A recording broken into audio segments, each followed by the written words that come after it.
Hey, what's up, Gamingtrend? Dan here at the final day of Origins 2024, and I'm here with Catherine from Grod Games, and they've got a brand new game that's coming to Kickstarter later this year. We wanted to show you guys, so you got Estate. Tell us a little bit about what we have going on here. Yeah, thanks, Dan. Yeah. Estate Raise the Realm is a faster-paced engine-building game, medieval fantasy-themed, where a great war has just ended, and you, as a player, are taking on the role of one of our noble leader factions.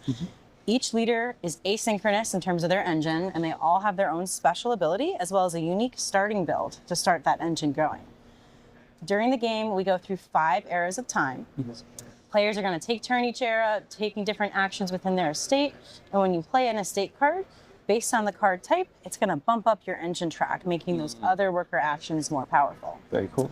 Each era, we're going to reveal an era event, and that's going to impact everyone in the game, either positively or negatively. So this is the era of peace, and citizens get to be one less grain to play. Cool. And at the end of the eras, we score. There's 7 different ways to get points, so tons of variety in terms of strategies players can take. We also have over 50 unique cards in the deck, so lots of card chaining and synergy. And yeah, we're coming to Kickstarter in October. Very cool, very cool. So I love the look of the game. I mean, one of the things that, sometimes it can be very, overproduced, or there's lots of stuff going on, and it seems very simple, but still lots of different ways to play through. So what are some of the different strategies that you can kind of take through the game? Yeah, so here we got the Agrarian Lord and the Sorcerer out. And from a leader perspective, our Agrarian Lord is really into the production track. Their special ability lets them produce on 1 more card than they can normally be able to. Okay. And if you max out one of your tracks, you get 7 extra points at the end of the game. So one of the strategies is to really go for 1 or 2 of the same types of cards. So these symbols down here. Another strategy you can take is really looking through the deck and cards to try to get card chaining. So our Sorcerer is one of those characters. The Sorcerer starts with a Sorcerer in play, and that Sorcerer lets you actually draw cards from the deck and play one of those cards for less resources. And we've got a variety of cards in the deck that do that, so you kind of get additional worker economy where you are limited in terms of your worker spots. You only have 4 to start. You can grow up to 6. But if you can start doing some of that chaining, et cetera, you can really get a powerful engine going. Very cool. So it looks like we got 4 different actions that you can go. And so producing different things that you have in your estate, which would be the cards down here. Yep. Drawing estate cards from the nice little stack under the castle. By the way, I love the castle. And then and as you take the era actions. So the era actions, or do they... They're actually up here on the game board. Yep. Right. And so these ones are available to anyone at the beginning of the game. They are accumulating. So if no one takes it, we still add to it, which is great. Yeah. The center ones are a little bit more unique. You'll notice they're more powerful, and they let you do extra things. And those are tied to your engine, where you have to bump up that bottom engine track to be able to use those. And yeah, if you get to all the way up to progress 4, you get to kind of exchange resources for gold, and gold's victory points. So very cool, very cool. And then the state cards you play in there, and you guys got a different resource cost to go through. Exactly. So you can always only play 1 estate card at a time, except if you're doing some of those card chaining, and they do cost resources to play. And some of them are when played effects. So here, our Foreign Ambassador is a when played card. So when you play it, you actually do that effect immediately. Others are more passive ability, such as, we don't have any, actually the City Watch is out, so we don't have that many take that mechanics, but we do have a Thief, and if you've played the City Watch in your estate, it blocks the effect of the Thief. So lots of different interactions here within the game. Very cool. Well, one of the things I noticed on the castle over there is that there's some extra characters. Is there a way to get more as you go through the game? Yeah, so we have an open spot on the game board. Anyone can use it. Any variety of combinations there of always paying 4 grain to get an extra worker. However, that's the most expensive way to do it.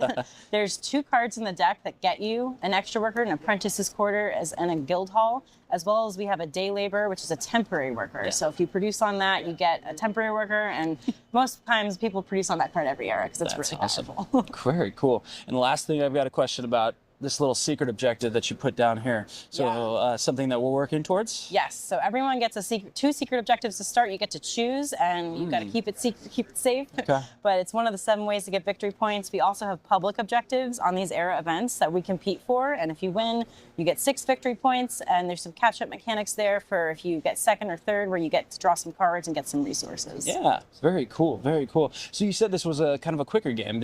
How long does it take to usually play around or play a game through? Yeah, it's about 15 to 20 minutes per player. So we actually think that's a differentiator for the weight of the game in terms of strategy. There's lots of different things you can do, but everyone's kind of taking their turn and going through pretty fast, and it's not going to take up your whole game night when you put it on the table. Very cool, very cool. Now, this hasn't come to the market yet. You said you're going to be doing a Kickstarter hopefully later this year. What plans do you have for the Kickstarter? I know you've had a lot of fun at Origins, and you've gotten some cool ideas. What's been the feedback so far? Yeah, one of the biggest pieces of feedback is people asking if they can play a 5-player game, and so we actually hadn't tested that yet, but we did 2 trials at Origins here, and we had a great time playing 5 players. No issues. We thought maybe there'd be some more competition here on the board, but actually it worked out great. So we're going to be looking to expand it to 5, also exploring a single player mode. And then, in terms of our Kickstarter, we got some ideas for some deluxe versions, maybe some wooden bits, gold coins, that kind of thing. Yeah, that's awesome. That's awesome. So why Estate? Where did this game come from?